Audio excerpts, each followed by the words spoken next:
Hello and welcome to the second Congress, Future German Film and Forum Europe, here at the 𝗦𝗫𝗍𝗆.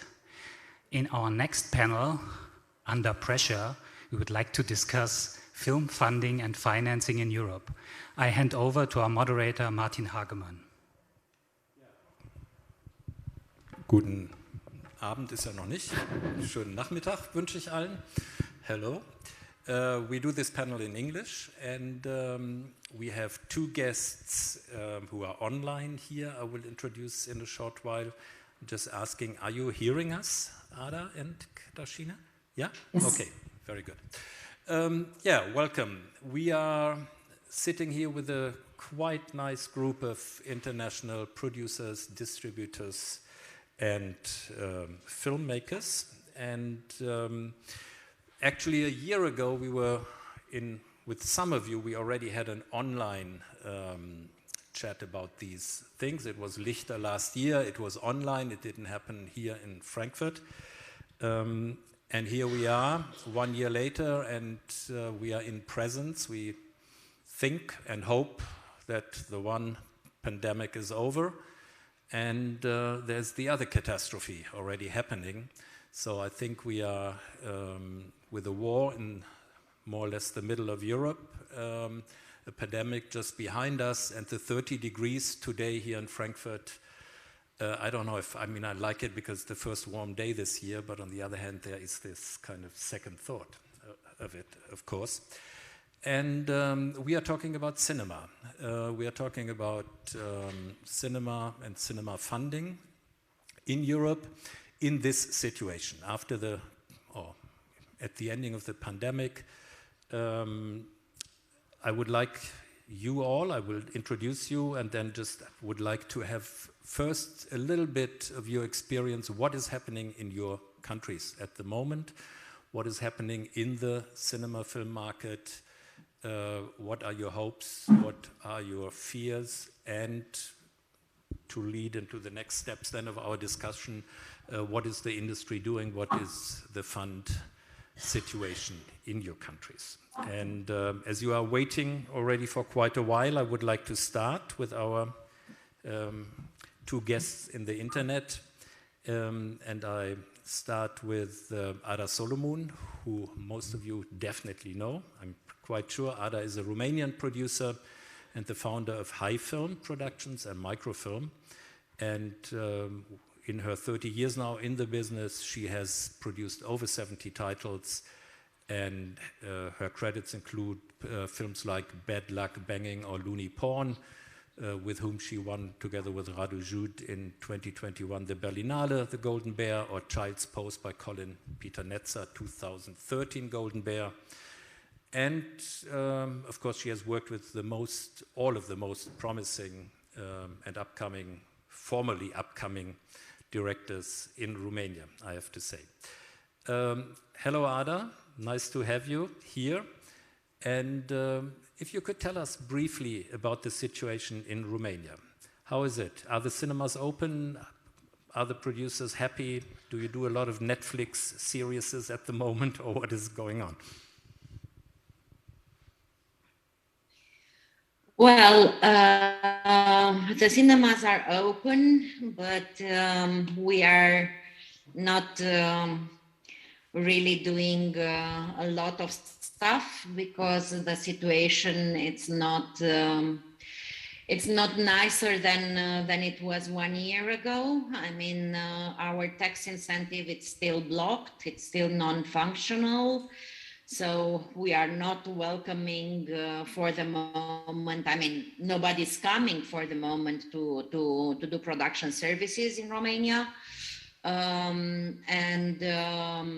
The film fund, it's still not very powerful because the cinemas were closed, because the advertising went lower, because of the whole economical situation and so on and so forth. Are trying to stay normal in this new crazy and frightening situation.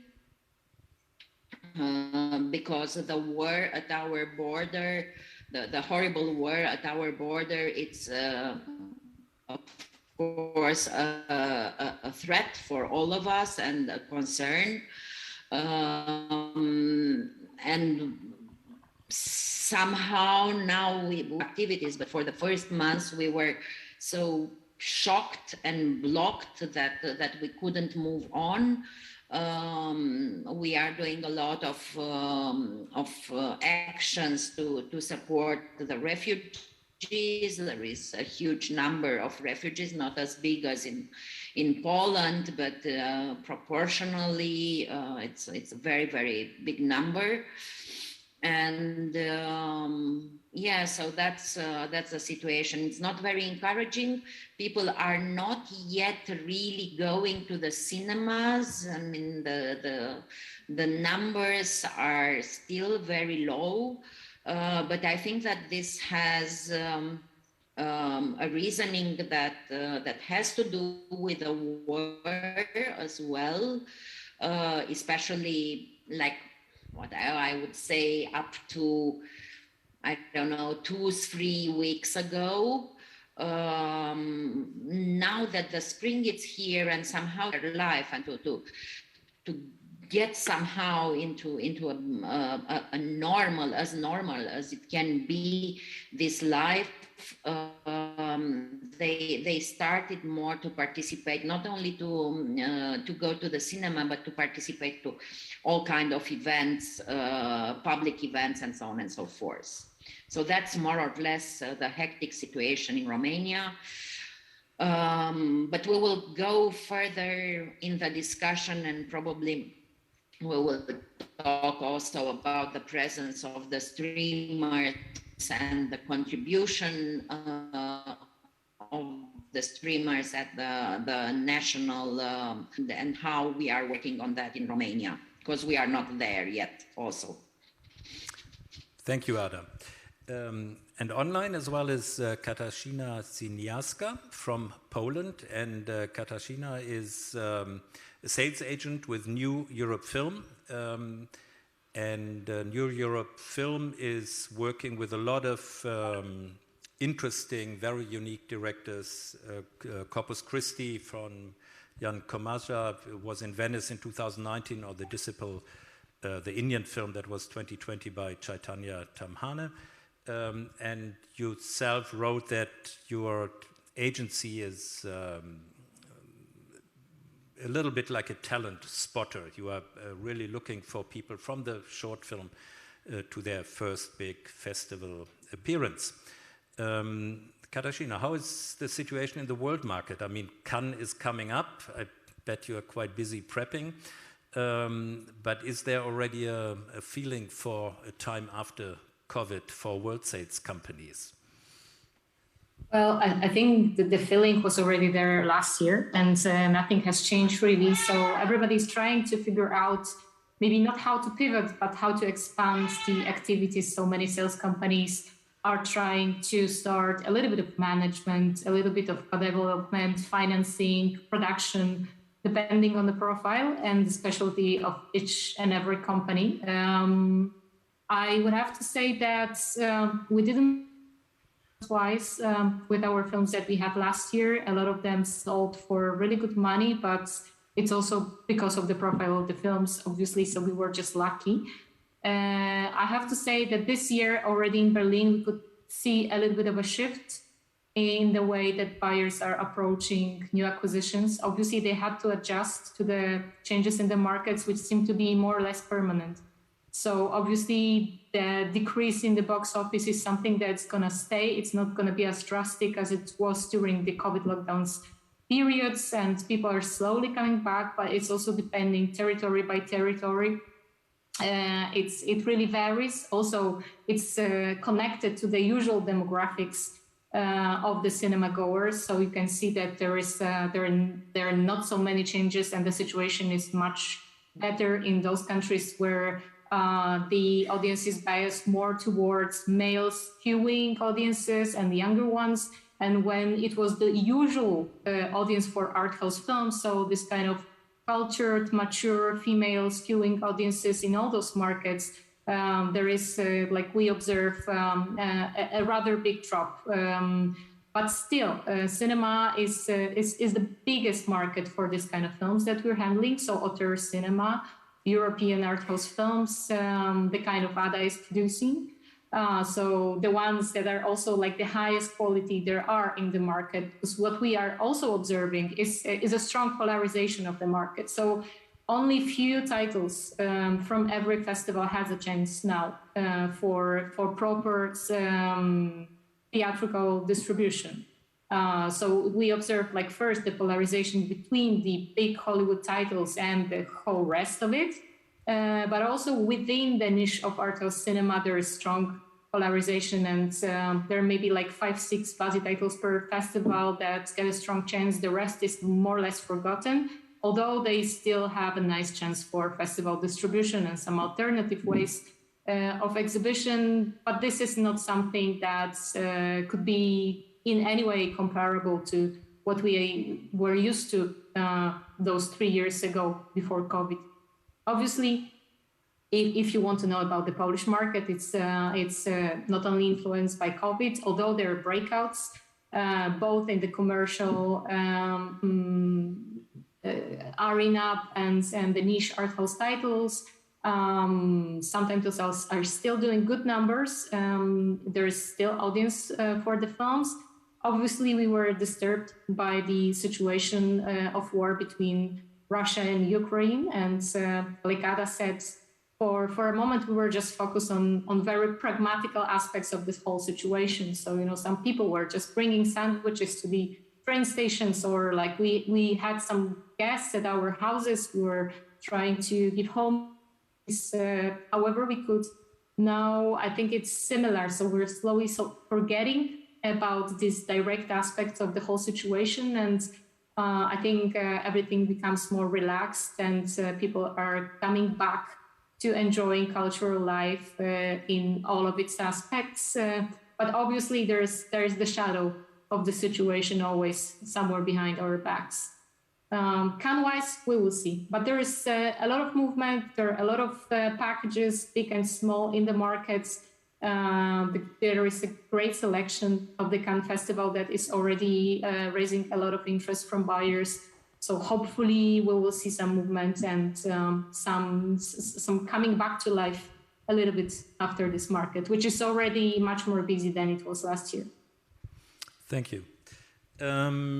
Stefan Holl on meiner Seite, at my side. Stefan is from Rapid Eye Movies, which is film label, as you say, and you are co-producing with films and you are distributing films. Theatrical at the moment, there are films in the cinema like Drive My Car, the Oscar winner, or Caspar Noé's Vortex, and the opening film here of 𝗏𝗏, the Liebe, D-Mark und Tod, is in your distribution company as well. How do you see the German cinema situation at the moment for art house films, for artistic films, for art films? How is it going with the numbers? Under pressure, I think, is a good answer to this question. But on the other hand, I have to say, with Drive My Car, we released the film on 23rd of December. And it's still in cinemas, and maybe that is an exceptional film which kind of found its way to its audience, and so we were kind of happy distributors at this moment. I'm almost ashamed to say that, because this is not what is let's say the situation in the market. It is frustrating to see the overall numbers, including our most recent release, Vortex by Caspar Noé, which is a very beautiful film, but failed, to create some impact on the box office. So I don't know. I just can answer not for the German market. Let's say I can answer for what we do. We shrinked as a company. We became as small as possible and closer to the heart in our decisions, which films we take. We were lucky that lots of our competitors in Germany, for example, they have seen Drive My Car or Vortex, but considered these films as too difficult to release, which is true. And then there are sales agents, and this is an important, I think, dialogue which is happening between the buyers and the sellers. And I think if that is a healthy relationship, even so-called difficult films will make its ways to the screens and to cinemas and finally find an audience, even though it may be a small audience. But if this whole ecosystem, in a way, is learning and adjusting to what is today, and without, let's say, to be too gloomy all the time, I think there are ways to adapt. And so I'm kind of grateful we are there and learning every day how to do that, and that we are partners. We are not alone in that. There are sales agents and cinemas on the other side, and maybe TV stations helping us once a year to pick up a title, or luckily we have a regional funding which don't ask where the film is coming from. It can be Japanese, for example, and we get some P&A support. And these little things altogether, I would say, creates a sustainable model, at least for us. I don't know about the whole market, but I think there are ways, but you need to be creative about it. Well, would you confirm what was said before, that there is a polarization in the market? I mean, would you see that as well, that there are less films which have the chance and others where it doesn't make any sense anymore? There is what's missing, and it's kind of shocking to see that there is no middle ground. Like, even we're talking art house films, to be a bit more specific, right? You maybe have the must-see film this month, so you're at least a little bit more happy than, or you have a completely washout, like nothing. There is not this okay in between. And in a way, yes, I would say there is a polarization going on, or I don't know how to call it. But this is kind of makes it really hard to survive for many, including us, I would say. Everyone have to ask themselves how to do this release. Does it make sense? So we ask ourselves lots of questions on a daily basis. Thank you. Next to you is welcome to Sam Taylor. Sam is producing since quite a few years, I think. 1994. 1994, and you have worked very impressively with more than 150 European companies, producing 65 feature films. Now and I do feel old. Pardon? Now I feel old. Yeah. And amongst them Agnieszka Holland's Charlatan or Ivan Ostrowski's Berlinale Entry Servants. And actually produced a Rudolf Herzog film as well. Mm-hmm. Oh, sorry. Yes. Yeah. I may have been producing since 94, but I never learned how to use the microphone. And you are actually preparing at the moment a new film with Agnieszka. Yes, I'm working with 𝗧ście𝗹𝗹 on a new film with Agnieszka, which we started to present to the market in Berlin this year. But my company is actually British originally. Actually, no, we were German originally. The first 4 years we were a German company, and then we brought ourselves back and we became British. And then we also have an Irish company since 2016. So we've sort of seen the whole gamut of European co-production. We always made European co-productions just because my business partner is actually Mike Downey, and he's now chair of IFA. And we always had a sort of interest in the stories that came from Europe. It really was a creative impulse, actually. Just to quickly tell you what's happening in the UK, I'm sure this is happening in many countries, although obviously not Romania and Poland, but we are sort of deluged in money from America and the studios. I think the latest figures were 5.6 billion came into the country. There's a production boom. The studios are booked, the crews are booked. Crews have gone up maybe 20-30% in price. Most of the 84% of this money, by the way, is probably studios, Hollywood, or Netflix, or Amazon. So we're sort of being drowned in a kind of excessive amount of money, none of which the poor little independent producer is getting, really. It's kind of we're becoming like a vast service country. And I think that sort of started happening quite a few years ago, actually, 7 or 8 years ago. I always think that the film industry in the UK is, we call it the canary in the coal mine. You can see what's happening in the rest of the country by what starts to happen in the film industry first. So in like the 2011, I think, there was a real dislike of European co-production. They went down from 170 to 8 the next year. And that's what I call the Brexit warning. We should have been more aware, because then that was a kind of indication of the way the politics of the country were going. There was also a kind of huge interest in bringing in what they call inward investment, which was basically American money.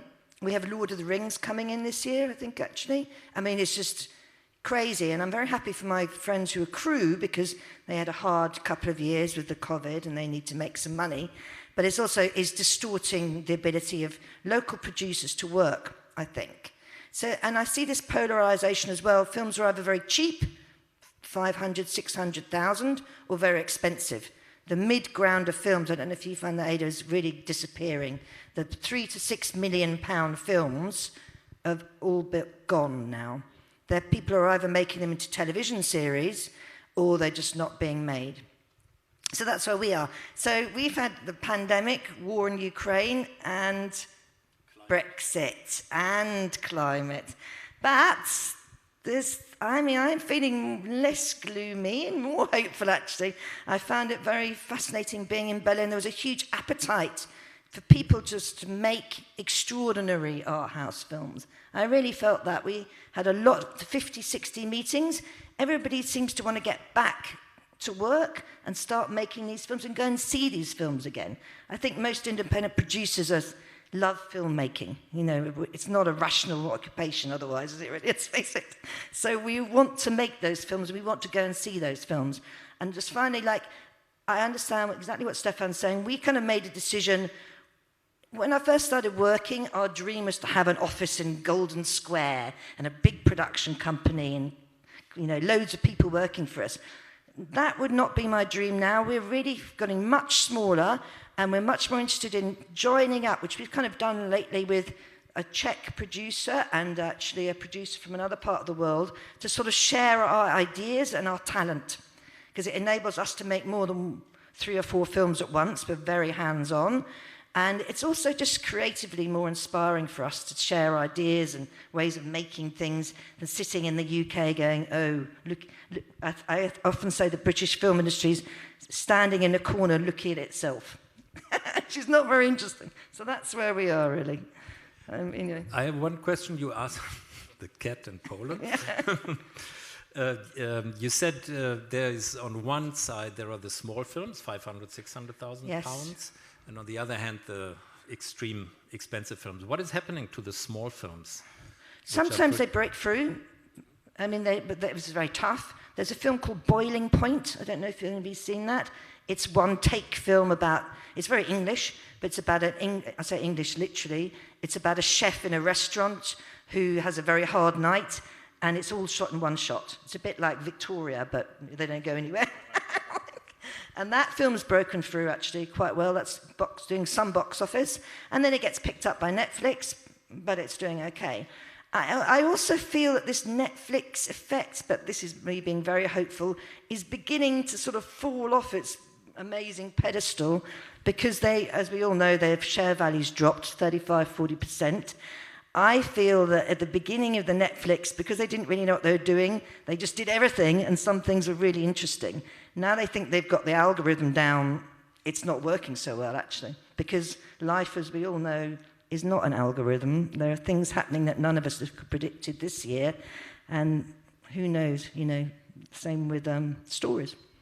Well, I think that's true, but we are not quite there yet. I think we are still in the middle of a turmoil. Yes. Bengt, our last guest, welcome. Bengt, you were a producer long time. You have been a programmer and a chairman of the festival in Gothenburg, and then you worked for 𝗏𝘔 and were CEO of the Swedish Film Institute. And now you have a consultancy, and were involved in a very important study that was commissioned or financed by 𝗏𝘗𝘆, which we will come back to later. But first, maybe what is happening in Sweden? Is the cinema pandemic over? Are the people flocking back into the cinemas? So I will be a copycat from what you said and someone from Poland also said. You flip side. Yeah, it's interesting. It's a screen here, and you keep looking at it. Right. I tried to. It just came out a cat over there. In the Nordic countries and in Sweden, it has not come back. The figures for the cinema is very bad, and they were bad also before the pandemic, and now it's even worse. So something has happened with the structure. The local films are not doing well at all. We will have the lowest market share in Sweden for maybe ever this year. If not, it doesn't happen a miracle. Some unknown film comes going, but I don't think so. So we are actually discussing what can we do about the movie theater and about the exhibition of films. Another interesting thing is that we believe, a lot of people believe that we do too many films. This is an overproduction, and that we've heard that from the rest of Europe, really. There is a worry about an overproduction of films.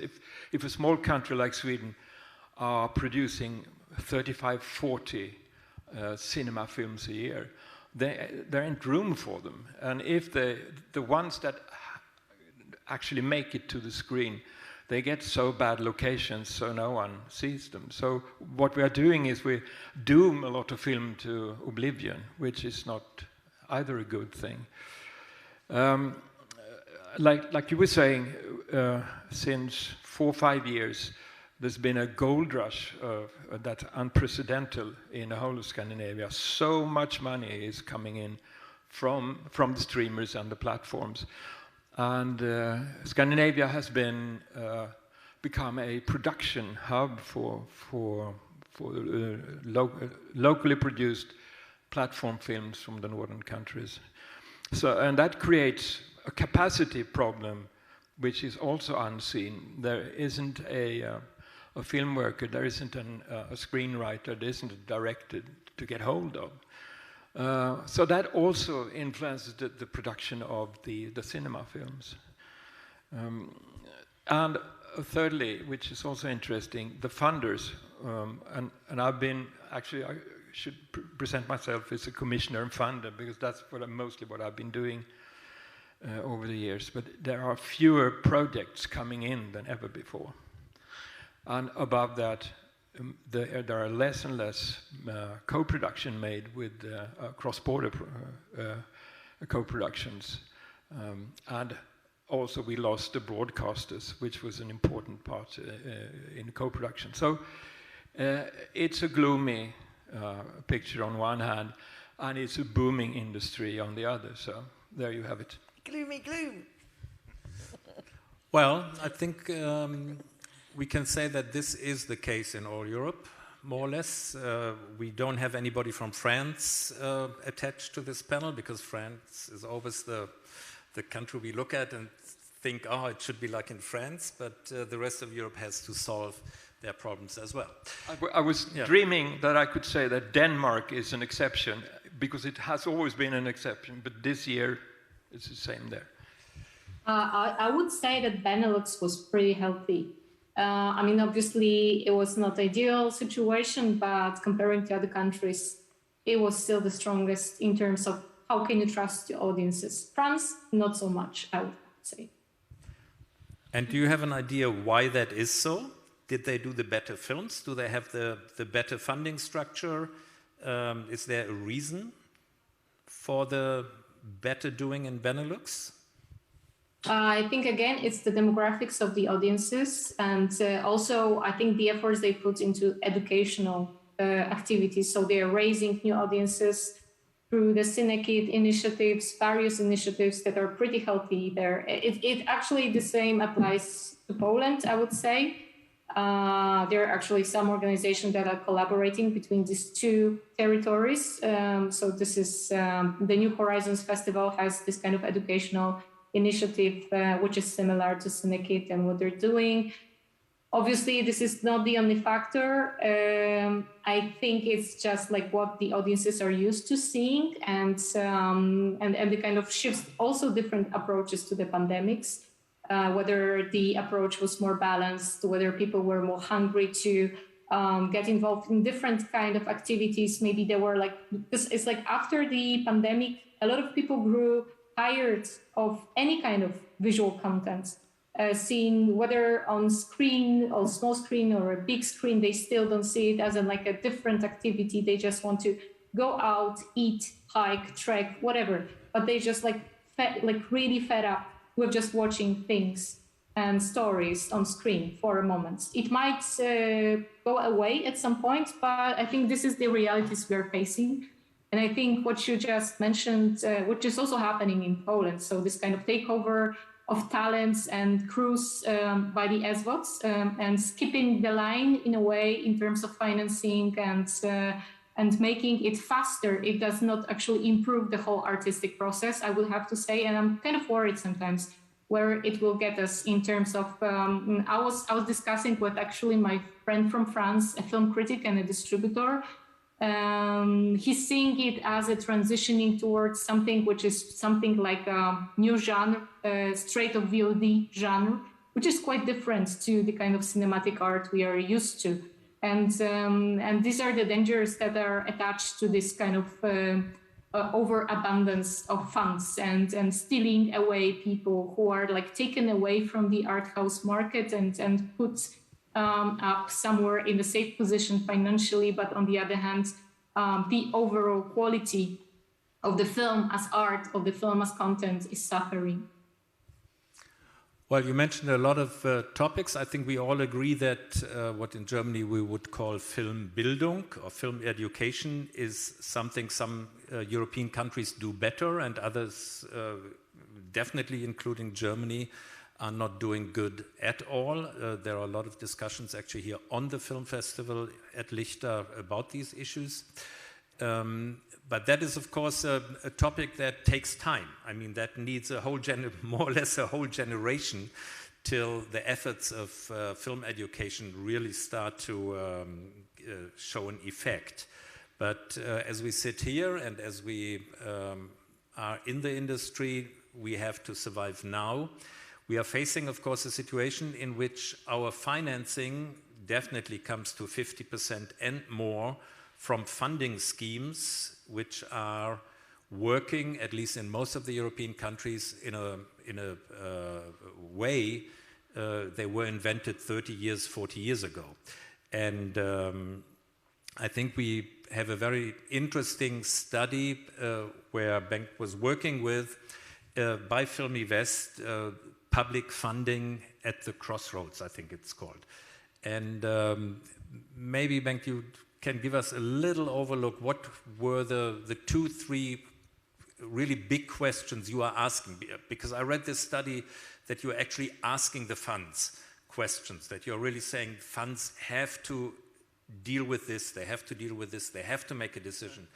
We are talking already about Netflix and cinema films. And in Germany, for example, last week, the big fund for actually, I call it Netflix films, for serious films, which was already 75 million, was raised to 90 million. So now 90 million of our funds go directly into streamer product, only to attract them into Germany so that the boom keeps on going. And this is one of the questions I remember you are really saying. The funds have to decide. Are we, in a way, wanting to preserve the old world, the world of the cinemas, of the closed shop, of the window strategy, etc., etc., or are we open now to fund media in general, from cinema film to VR? But maybe there are a couple of other questions the funds should ask. Of course, I could spend the whole rest of this seminar to talk about that study, but just let me say, you can find it on the internet. It's 𝗦𝗫𝗇𝘆ʲ, so you can read it. But what you are actually touching on is the sleep with the enemy idea. Should we work together with the streamers, or should we actually keep to the old world idea? We started this project because we were all been working as funders for so long, and we've heard the discussions going on and the growing criticisms about what public funding is doing in the light of the new money that was coming in. Let's say it started 5-6 years ago. Some people call it deluge, others say it's a gold rush, but there's a lot of money coming and a whole other way of looking at production. The new world created by the streamers actually, they acquire the rights, the global rights for a product. They have a different kind of modus operandi. They have a new way of financing it. They're financing everything themselves. And they turn the production companies into service providers, just doing the stuff that the platforms want. And that means that there's a good profit margin for the production companies. But it's also, what they are doing is predictable and is fast, and the money comes up front, and you're well off if you work for them. And in that non-bureaucratic way of financing started the criticism against the funders, because they are perceived as very slow, very bureaucratic, very formalistic, and very afraid of changing.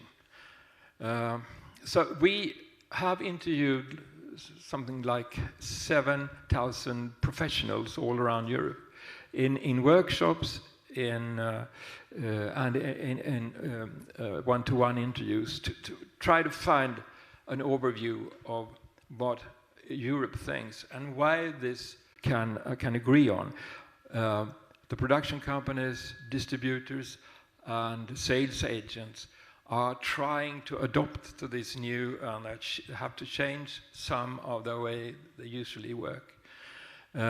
We also have actually said more or less straight out that if the funds doesn't reinvent themselves and try to get a more legitimate way of looking at them, they are out of business.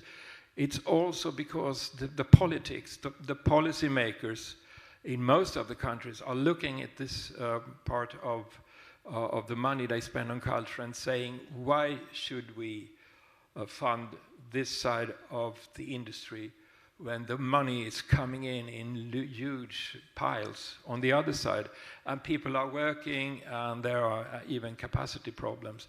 So we need to defend the idea of the old world, more or less. And to do that, we believe that the funds have to change. And they have to discuss a few things. For example, do they want co-productions? They have to actually work for that. Do they want the streamers to come along? Yes, say that, or say no.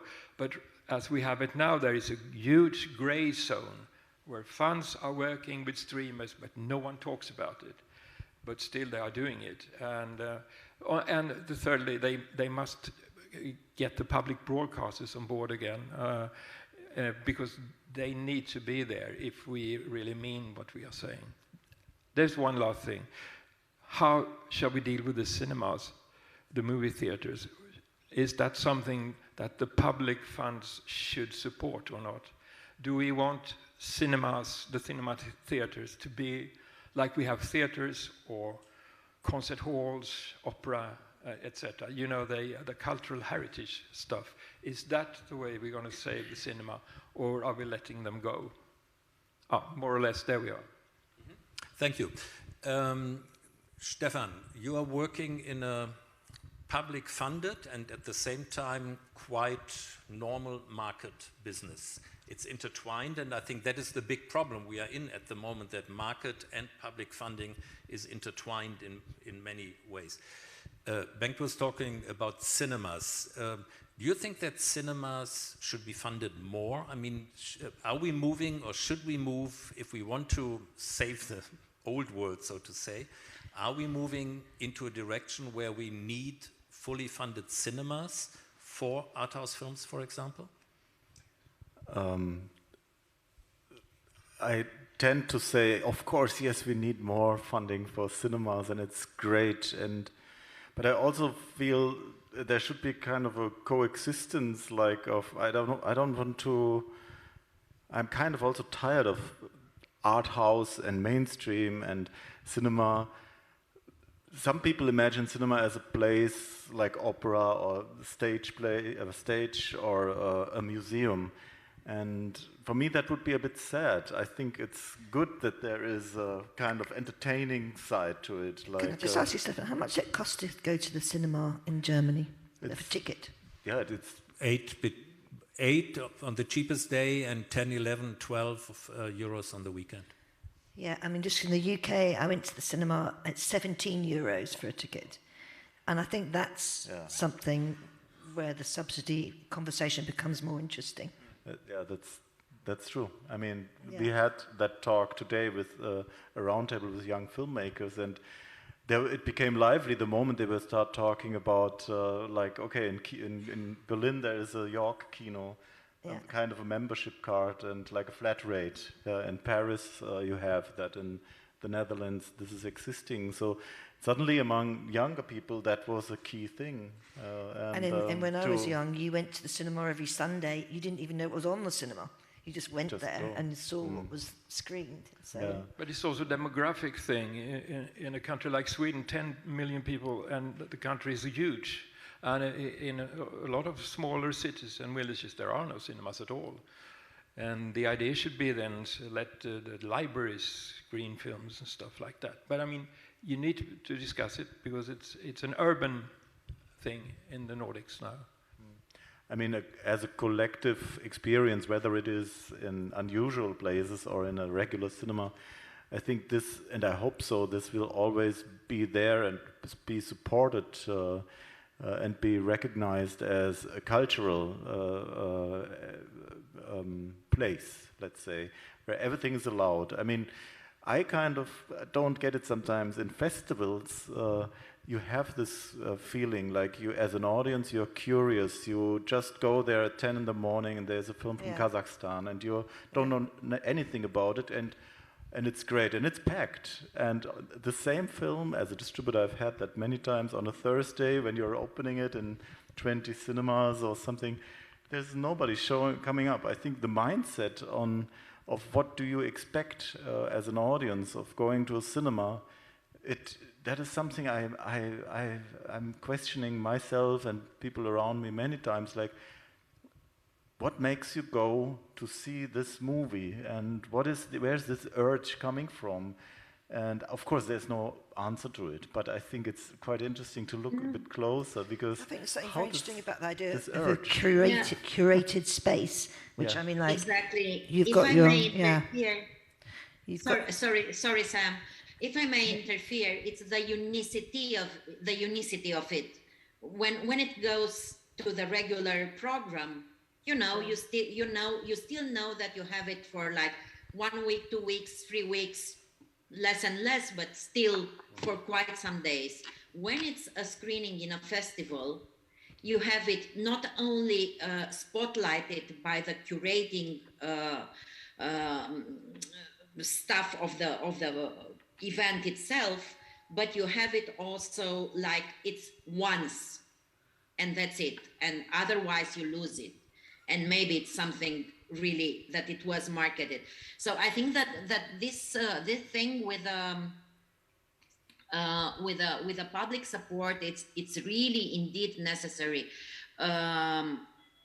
Maybe in a more modern way, more actual, but should be something, because otherwise we are losing it. We are losing the educational things that we were talking about, the progress, the difference in between the new cinema, okay, we don't call it art house cinema versus mainstream cinema, but then we will got lost in between consumption cinema and gourmet cinema.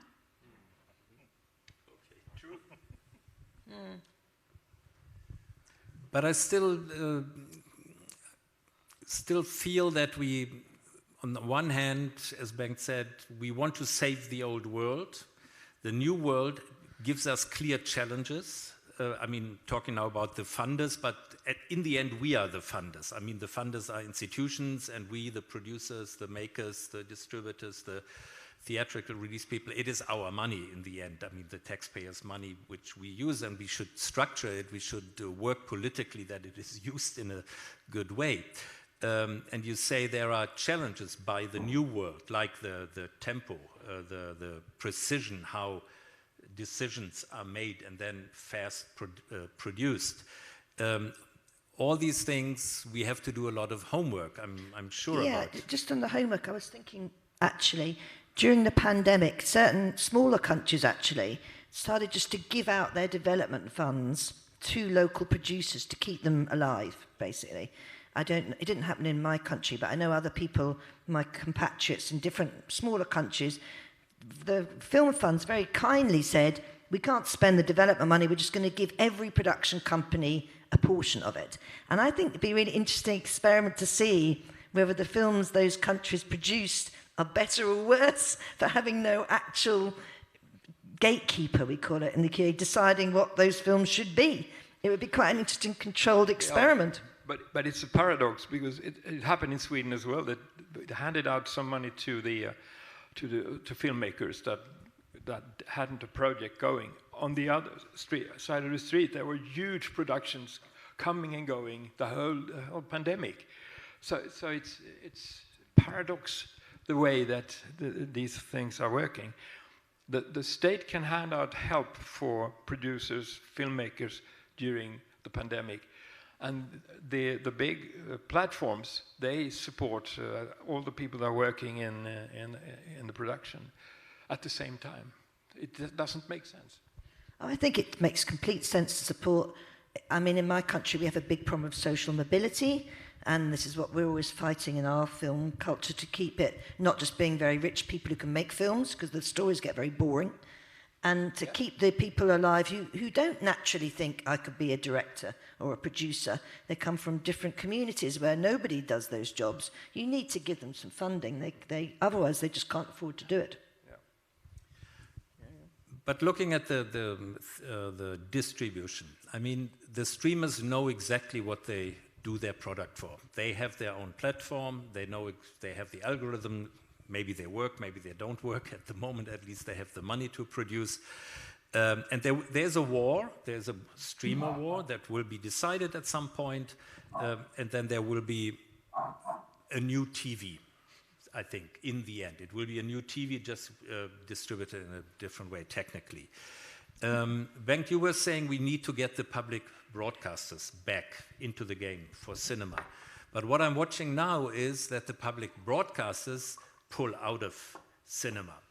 In Germany, they really don't want to do that anymore. They turn into streaming platforms. They put their money now on the other side. They put their money into their own platforms. So are we actually looking in a situation where, into a situation where maybe what we call here now the old world, the cinema, will be alone in the end? Cinema development, production, and of course with all the markets after cinema still there, but should we focus on a politic, on a strategy where we really only look at the cinema? Is that a way to do it? Should we give up the funds in Germany, for example, since 20 years, fund everything? They fund from streaming to TV to cinema films. Should we now try to separate cinema again? Should we really say cinema is cinema? Should we defend the windows, etc., etc.? I mean, these are the questions we have to, I think, decide now, because we are discussing them since 10 years now, 15 years, since digitalization started. And we are, you said, in a way, we are in this gray zone, you know. Do we want to save cinema, and are we really putting all our efforts into cinema?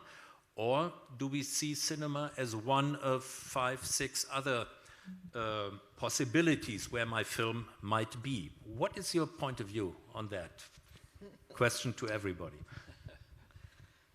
Well, yes, I would say I'm all for it, especially that we can see that the TV and the VOD are quite similar in the way, like if we consider them as some kind of a genre, as some of art or content or entertainment. And with cinema, I can already observe that this is something that needs preservation at the moment, especially that we don't really know what's going to be the outcome of the 𝗧what wars. It's like, from my perspective, how I'm seeing it now, it's not even a battle about the subscriber.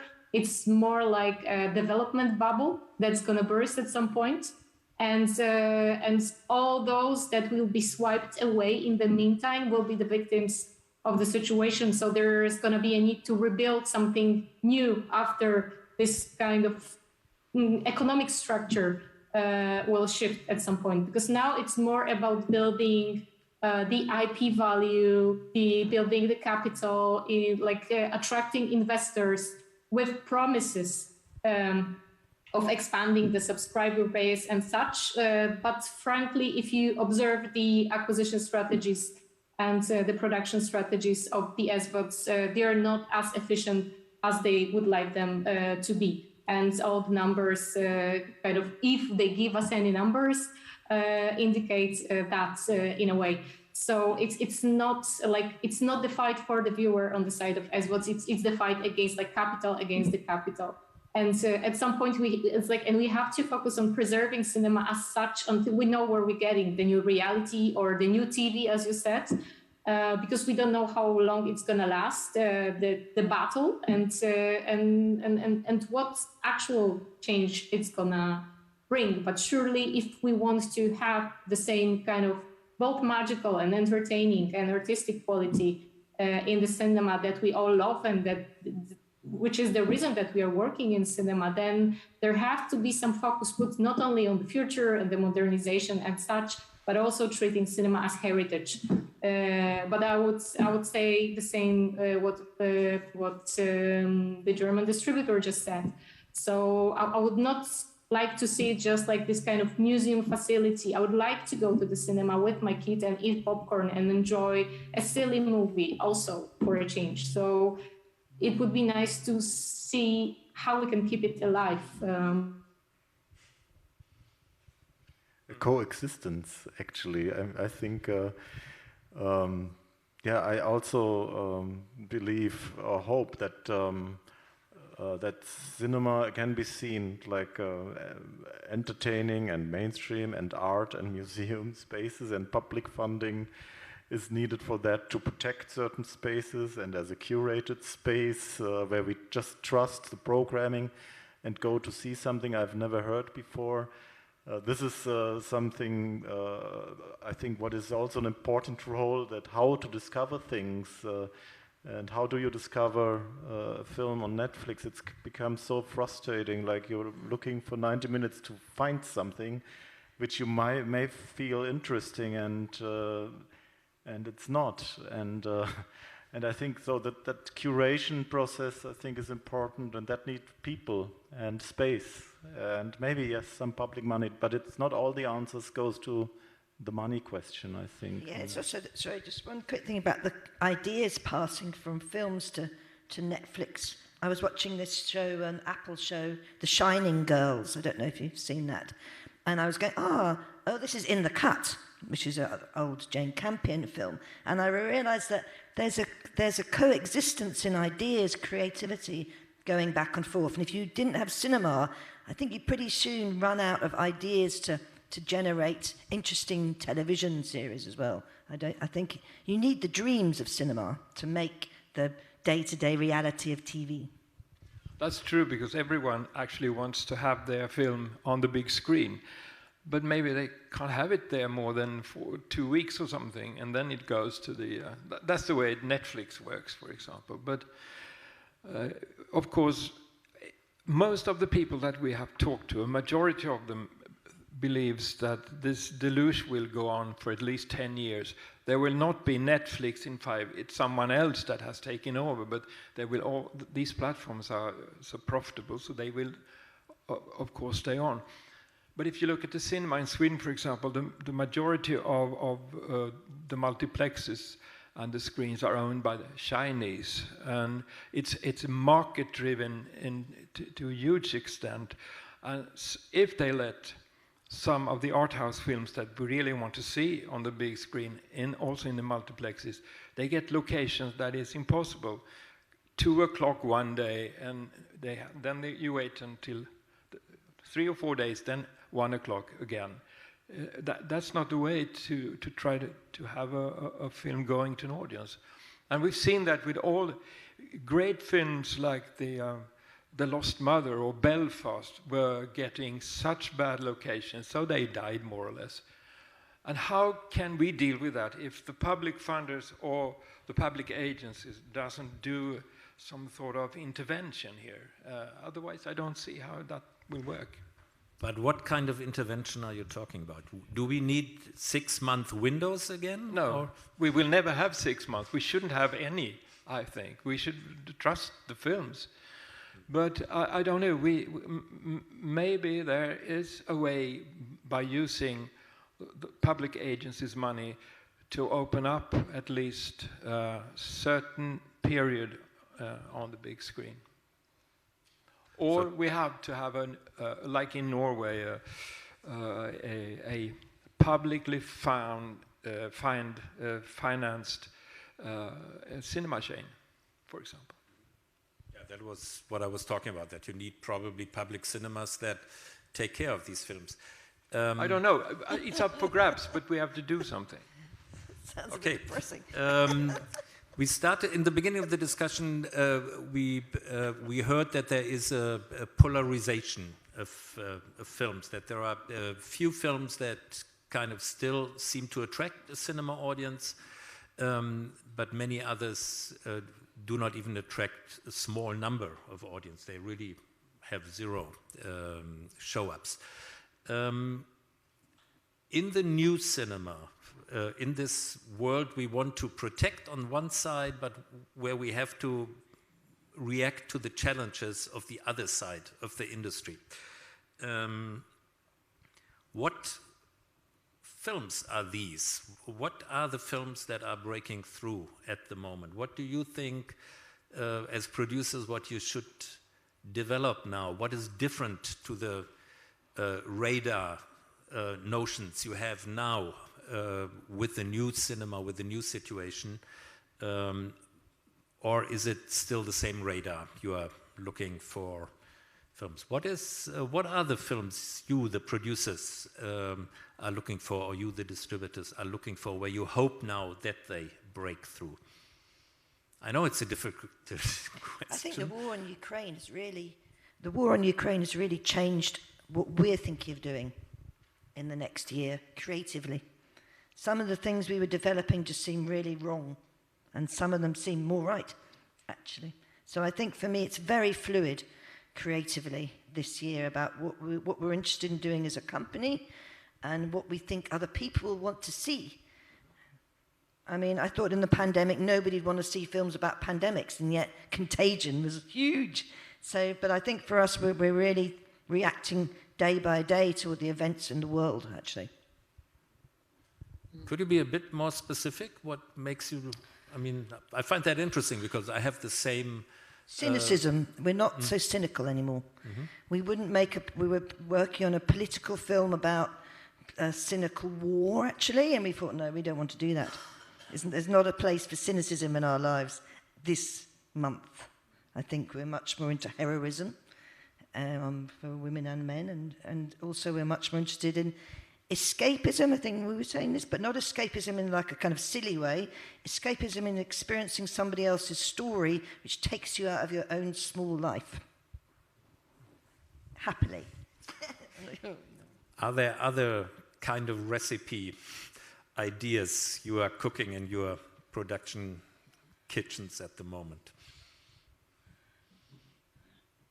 I would just like to comment on what was just said, that I would kind of agree with what was said. On the other hand, I would stay away from the content that is like too current in terms of themes, because like with the pandemic, the themes that are too close to the realities are actually something that the audiences steer away from. And this is my observation from, like, I work with a lot of countries, I service a lot of territories from Asia through most of Europe. And of course, I'm also taking a look at what is happening across the ocean in the US. And whenever we have a film that is a little bit too close to the issues at hand, we had a film that was dealing with an issue of terrorism, trying to analyze that.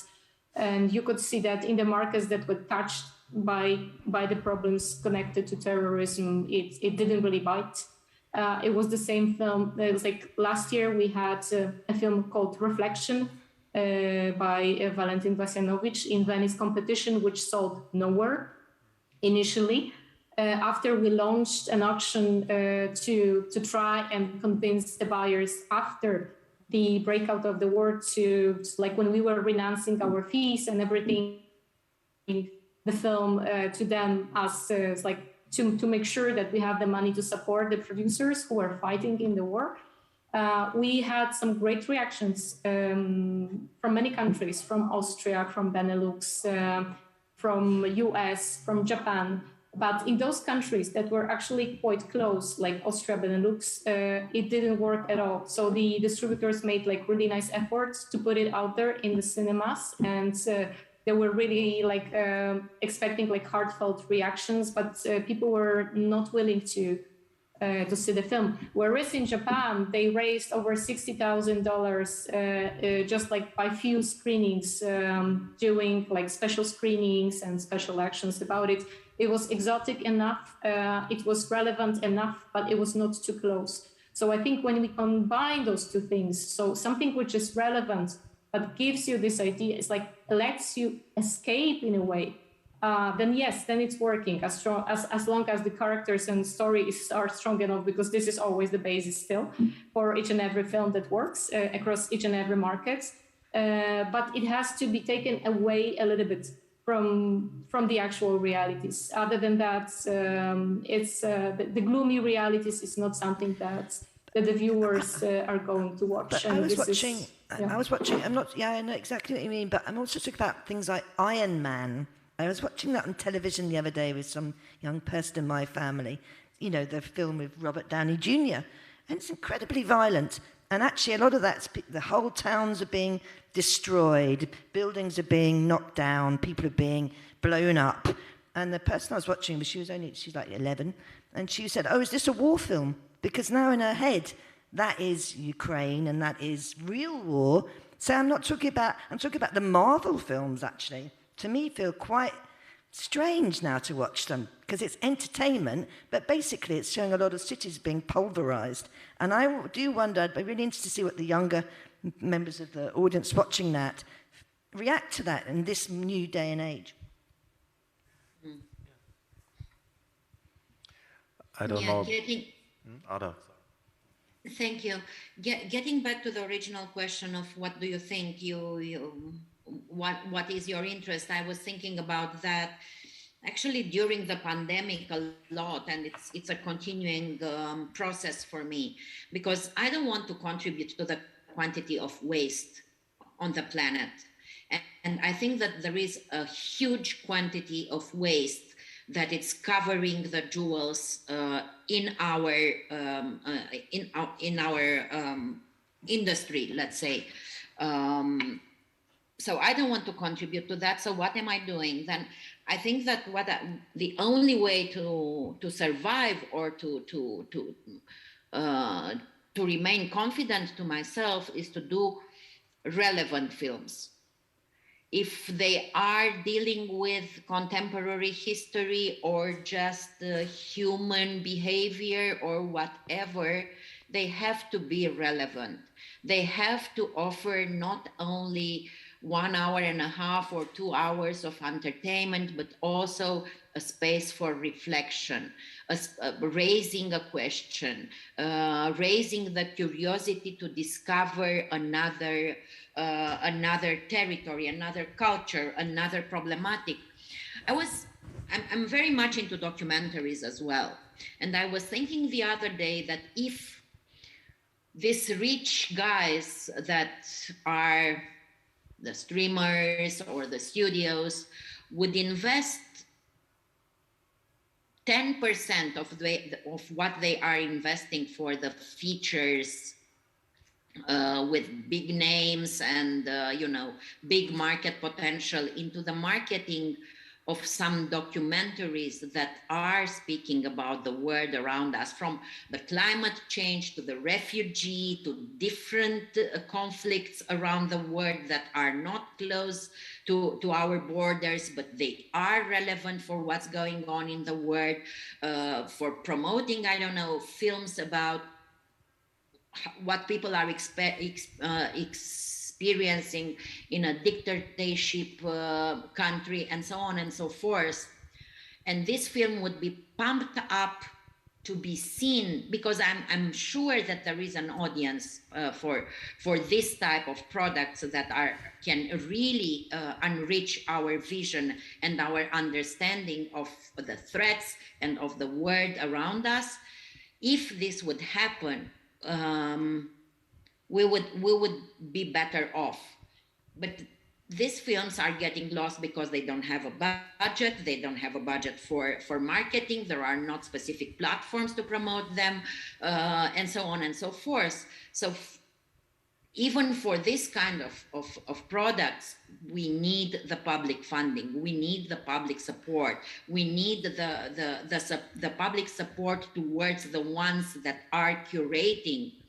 I don't think that the cinemas should be museums, but I think they should be windows to a world that is progressive, that is original, that is offering something else that you find in the supermarket, something else that you can find in the huge thing that is this offer of Netflix, where you precisely so look for 20-30 minutes to find something that might appeal to you, and you end up by reading a book and not seeing anything. That's my take on it, and that's what is really my way of continuing to produce and to survive in this market. Thank you, Ada. I feel very close to what Ada said, with a slightly different angle. Instead of relevant, I would say touching or engaging, emotionally engaging. Mm-hmm. Maybe that can be the same thing, relevant and engaging, I think. That is what we try to do, and we can see films you don't know anything about, and maybe first-time filmmakers from some part of the world you've never been, and then if it is touching and engaging, that's my belief, then there is also a good chance that it can travel and find its way to an audience, maybe not necessarily through a cinema screen, but that is maybe the best place to start to discover something new. And this appetite, I don't know how to nurture this appetite also, and within younger audiences, and so to see something, let's say, where you don't know what you can get, what you get, I think I think I don't know this, not the same, but something very different, and how to I think it's back to the old days of the kind of club. I mean, like you have your local cinema, and I mean, this is really long time ago. Every Saturday, the children went.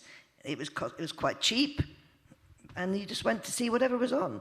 And then every Sunday night, me and my friends would go to the cinema when we were students. We didn't know what was on, but that was your cinema. And that's and I think that's about pricing in my country. It's got to be cheap enough for people to be able to go there without it being a huge expense they have to save up for. Do you just go, oh, it's Sunday night, cinema night. what's on. Oh, we like that cinema, they always have good things. I mean, it's a very basic way of doing it, but if we could create that world again, I think that people would love sitting down in the dark, the lights go off, the film starts to come on. Even now, even our cynical youth love that moment. Gee, you're nostalgic.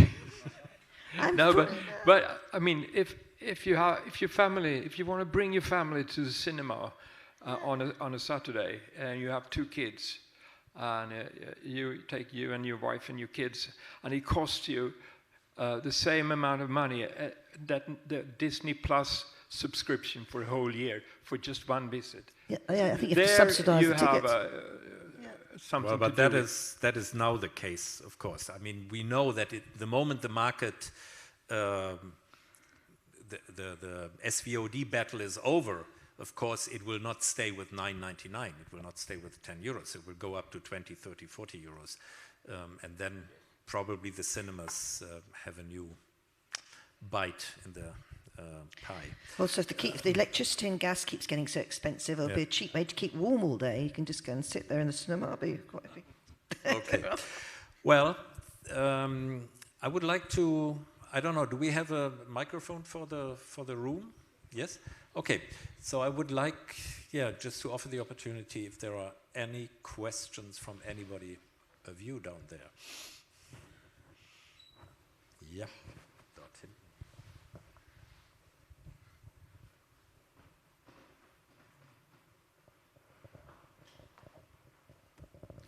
Hi, my name is Giovanna Rives. I come from Spain, Valencia. And it was very interesting what you were saying. And I was thinking about what you said about going Saturday night and Sunday night and that.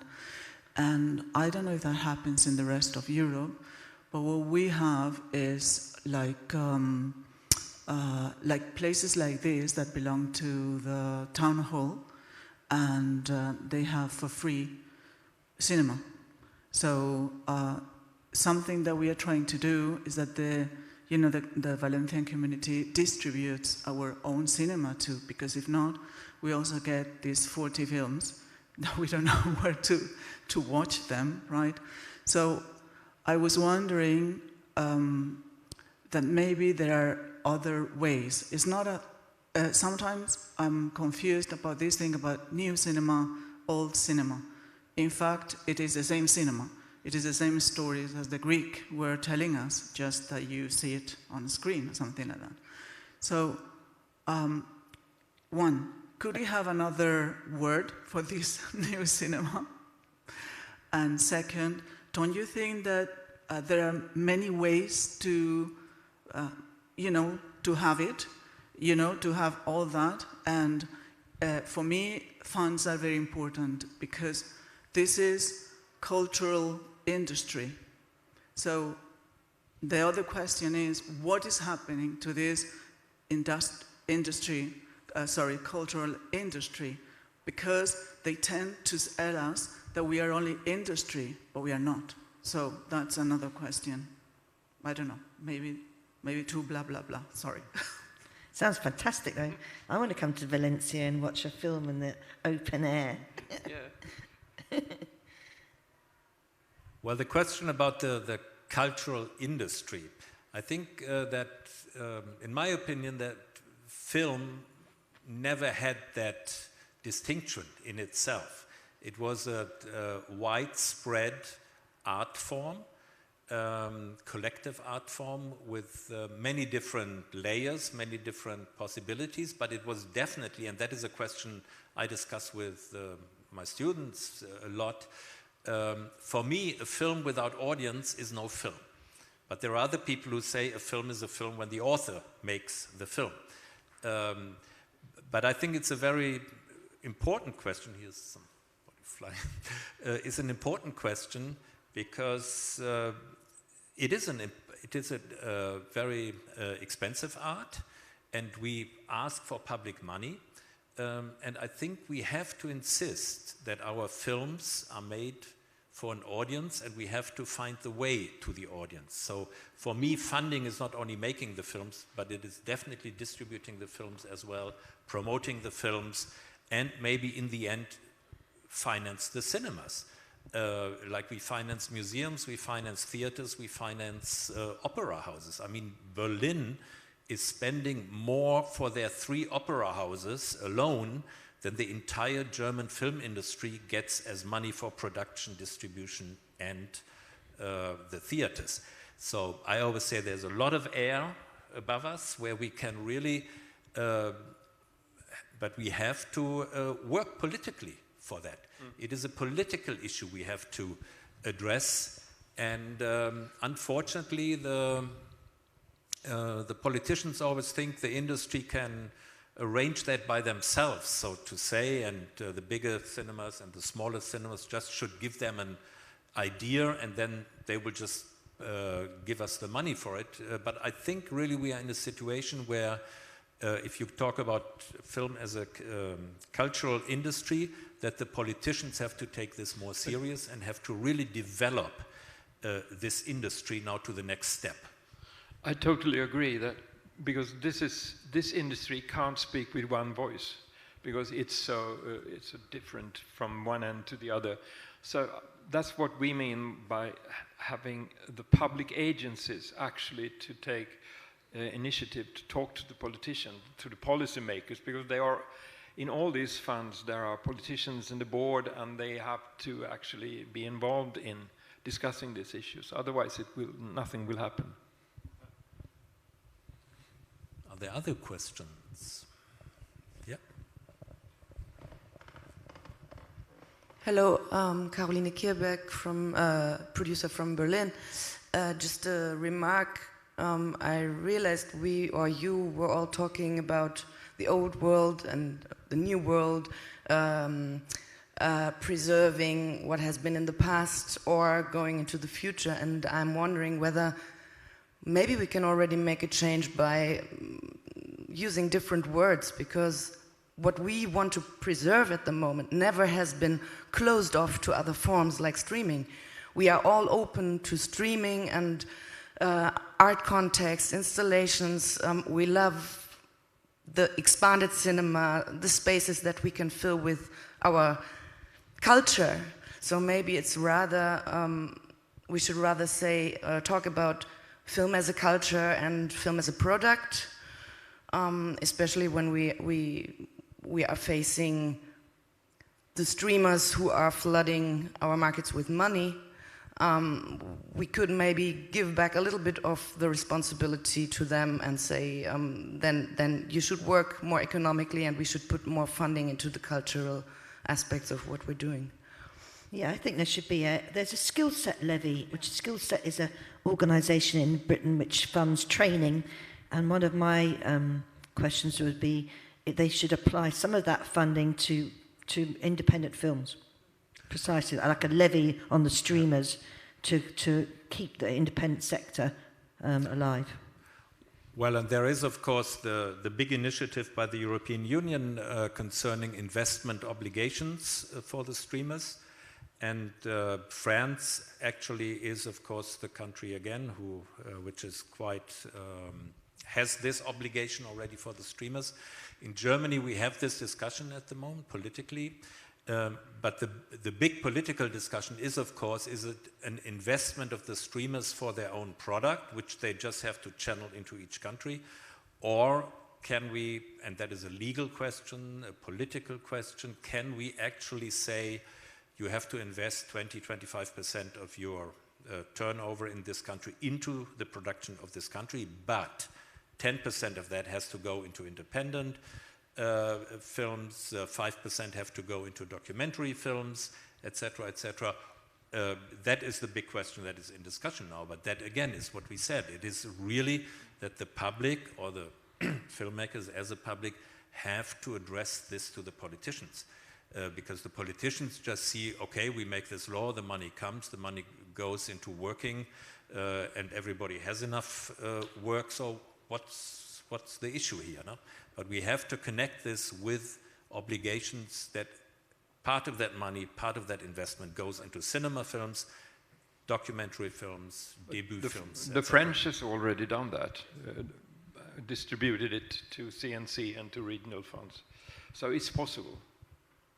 But in your country, in Germany, for example, they already finance a skill set in Hamburg. And in Denmark, this is Netflix, they finance a sort of film school in Aarhus. So you can actually have them do things. Yes, you can. But I'm talking about not just training crew, which is great, but training creative people as well. But I would say these are all alibi actions. We know that from the German public TV, who paid in every fund a little amount of money, only not to have the French big percentage to pay, you know. And I think the streamers try here the same way. They fund a film school here, they fund a little program there, only to go to the politicians and say, we are doing a lot. If you want to come here, yeah, you have come to on, spend guys, money. but this is very tricky. I mean, they are training technicians because we are lacking technicians and they need more and more crew. It's not that they are training local talent to express the local facts. That's what I mean. It's Really, actually just, if it was a big corporation, if it was Walmart, you'd be going, they're training up their staff. We just happen to be their staff. It's no different from that. It's not like a great altruistic act to help the filmmakers. It's training their staff in the UK. No, what I think the politicians should do and what this leverage should be is to impose productions that are local talent, local content, and where and that are independent productions, where the creators are keeping the IP. That is the big thing, isn't it, really? Keeping the IP. I mean, I'm sure you have Ada too. We've made many films, and some of those films return to us after 20 years or so, and then we own them again, and then they start to generate revenue for our company. That will not happen when you've had to sell it to Netflix forever for your 10% kicker. You don't build your company, you're just a service company. I know. You can't. Exactly, that's what I mean. Here is the battle, I think, for our local heritage at the end of the day. The new heritage, if you want. We still have a lot of questions in the audience. I would like to give a chance. We were in the back first, then we were there, and then you. Hi, I'll be quick. I'm 𝗦𝗫𝗆𝗆𝗆 from the Federation of European Screen Directors, FERA. I love what Ada says, and I think this is, it's not only a technical formulation that you have to bring to policymakers, it's also a vision which is lacking a little bit, if we're honest with ourselves. And 2 points maybe there. First, the French example is always useful because it covers very different aspects of regulation, incentives, ways to integrate private players to a public regulated system. But you may also want to look at Italy, for example, who came up with investment obligations, which are also quite ambitious, maybe in a different scale, but also maybe more inspiring for countries who do not have such a heavy setup as France has, which has levies, investment obligations, IP rights protected, reversion of rights to producers. I mean, it's a big ask if that's what you put to a policymaker in a country without this particular culture structuring the audiovisual sector. So other examples do exist that are inspiring for different scales of countries with audiovisual production. And maybe the other point is that in the end, I think when we talk about protecting IP, and we, in Brussels, there are semantics around that, like strategic autonomy or, big words like this. I think in the end, it's really about freedom of choice, creative choice, artistic choice, and business choices as well. Producers should have a margin for maneuver to build production setups that are fluid or maybe sometimes more constrained, because I mean, I think it's a truth that everybody was happy to go back to work after COVID, but we all know that these new formats of productions, commissioning, developing like this, will create habits in terms of contractual practices, both for licensing and for contracts between authors and producers, which are not going to be very good on the long term. So I think maybe an easier thing to swallow for a policymaker is this notion of freedom of choice, which ensures that you still have the ability to create things locally that have this unique business and cultural flavor that in the end is the only thing that is cultural diversity, if we're honest with ourselves in this sector. So maybe things to consider. I don't know if that makes sense to you, this notion of freedom of choice. I'm just thinking about my government, and I'd love to have that conversation with them, but I can see it going, well, look, we've got 5.6 billion coming into our country and everybody's making money. What are you complaining about? Thank you. But I'll try. We were here. A question?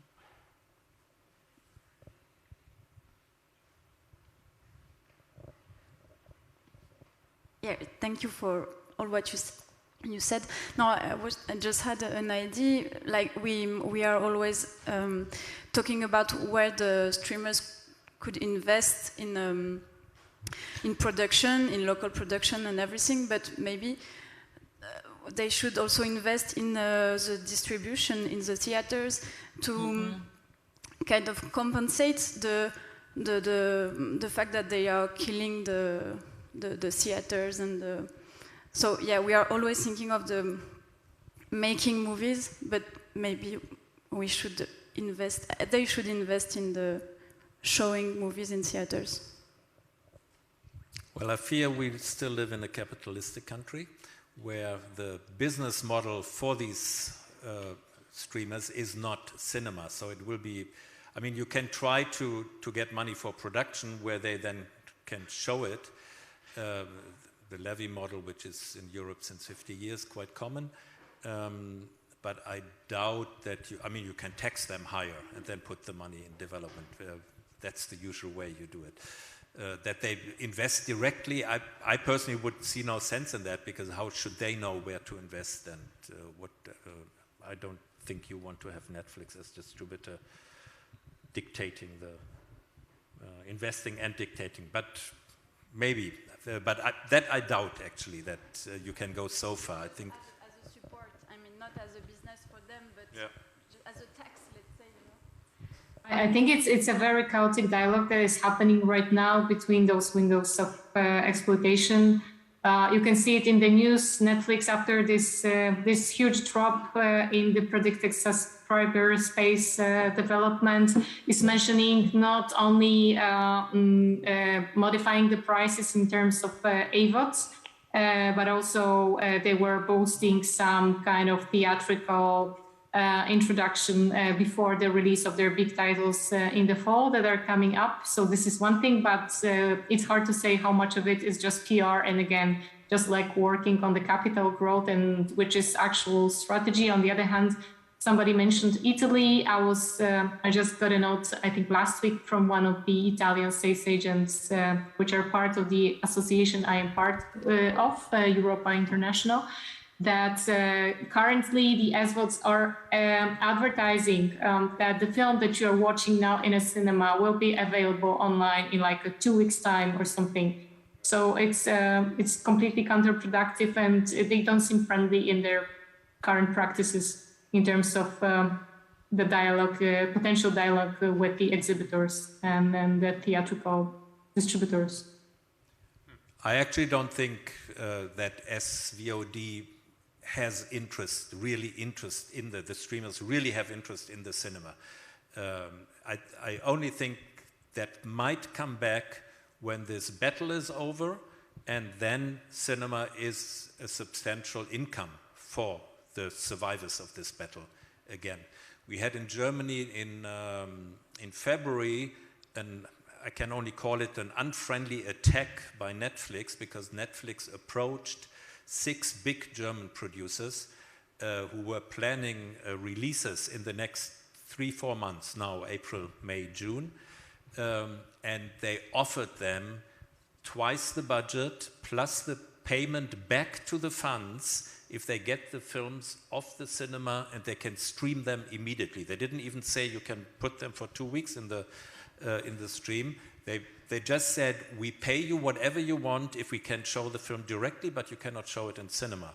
And the reason was that Netflix already had this problem. They understood they have this problem with the subscribers, and that was the effort to make a big boost in subscribers in Germany by just offering in one moment the next big films. And I talk about Constantine films, etc., etc. But all producers, I have to say, declined the offers. They did not do it, and the films are now starting, and they are not so successful probably like they hoped. But they understood that this is a direct, aggressive attack against the possibility to bring films to the It's cinema. happened in many countries, exactly the same. Yeah. And it is part of this battle, of course. So we are over time, unfortunately, but you had a question. The micro is behind you. I don't know who was first. I think you actually raised your hand. Well, sometimes. Hi, hello. I'm a French director and president of a union of directors, U2R, and member of FERA. Thank you for all your interventions. And there are so many things to say. I just want to share one thought that came listening to you, that it's like some parallel between what is happening in the war, in Europe, and what is happening with streamers, and it's a bit like streamers acts like NATO, It's the big superstructure that we all work for.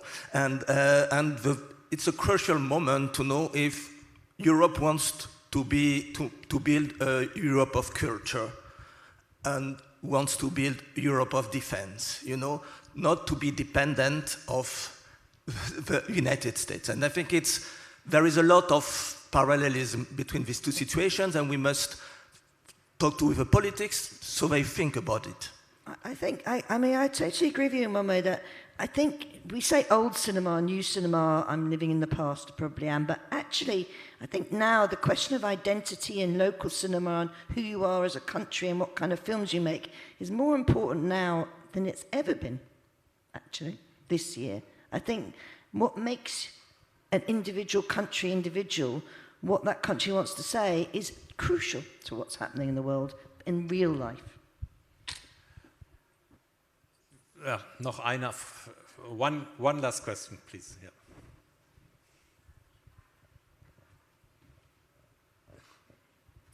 Thank you.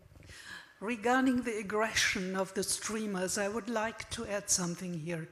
They try to put through standard terms and conditions. So, for example, and this especially refers to our young generation of filmmakers, they offer them a development contract, and there is a clause saying that once the streamers will realize the projects, they have to do another contract with all the terms and conditions wherein it is included that the producer gives away the total IP, intellectual property.